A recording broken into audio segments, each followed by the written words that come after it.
This podcast is produced by the Harwood Productions Podcast Network. To learn more about the network and to find more of our shows, visit us online at www.harwoodpodcast.com.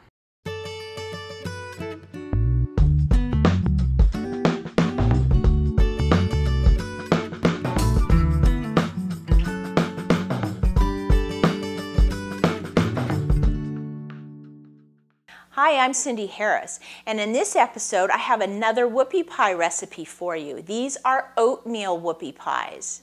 These whoopie pies are made with 2 soft and light oatmeal cookies sandwiched around a delicious marshmallow cream cheese filling. I'm starting by creaming some butter, and I've taken 3/4 of a cup of butter and I've cut it into little cubes like this, and I'm going to put that in my mixing bowl and get it starting to cream. Then I'm going to add 2 cups of lightly packed brown sugar. I'm going to let these cream together until they're fluffy, about 2 minutes. And with the mixer on low, I'm going to add 2 eggs, one at a time. Now in a medium-sized bowl, I'm going to mix together my dry ingredients. And I'm going to start by measuring out 2½ cups of flour, a 1/2 teaspoon of salt, a teaspoon of baking powder, a teaspoon of baking soda, a teaspoon of cinnamon, and 2 cups of a quick cooking oat. Now with a spoon, I'm just going to mix these ingredients together, trying to get the oats and the flour mixed together and then get that leavening and cinnamon mixed through. Now I'm going to take all my dry ingredients, put that in the mixer, and I'm going to start that on a low speed. And then right away I'm going to add 3 tablespoons of hot water.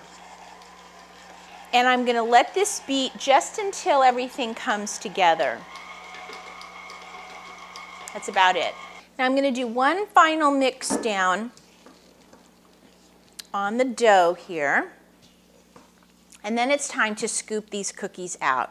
Now I have a piece of parchment on top of a baking sheet, and with my medium-sized cookie scoop, I'm going to start scooping out these whoopie pies.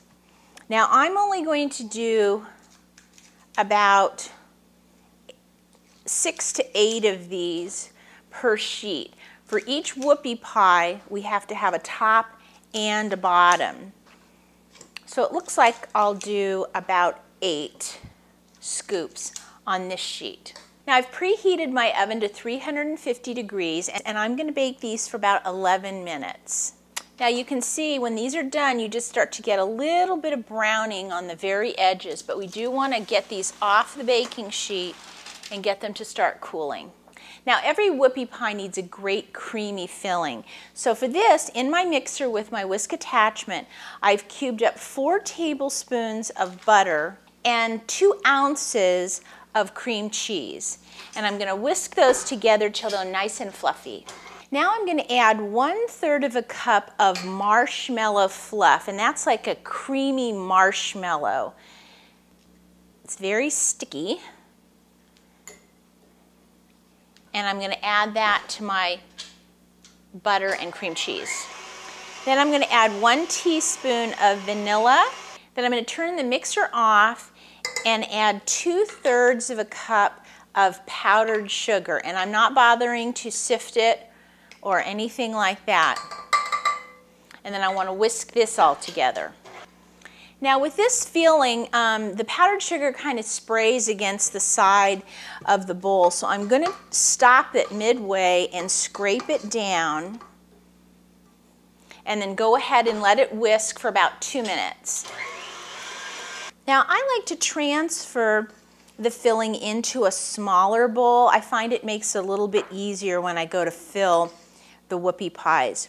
Now if you weren't going to be filling these cookies right away, you would need to put this in the refrigerator, because with this being cream cheese, you wouldn't want to let this set out for too long. Now once your whoopie pies are nice and cool, you can go ahead and fill them with your cream. So we're going to need to take 1 of them, and on the bottom I'm going to put a nice dollop of our cream right in the center. And then I'm going to take a second whoopie pie, put it on top, and just lightly press it so that filling shows all the way around. Now, because our filling has cream cheese in it, it's important that after you make these whoopie pies, of course, if you want to have one, you should definitely try it. But then what I would do is wrap them up and put them either in the freezer, that way you can take them out and eat them, you know, within the next few months, actually, or wrap them up and put them in the refrigerator, and then that way the cream cheese will stay nice and fresh. Well, if you'd like to give these oatmeal whoopie pies a try at home, just go to our website and go to the cookie jar show notes, and I'll have the recipe there for you. And as always, if you have any questions, send me an email. I'll see you next time.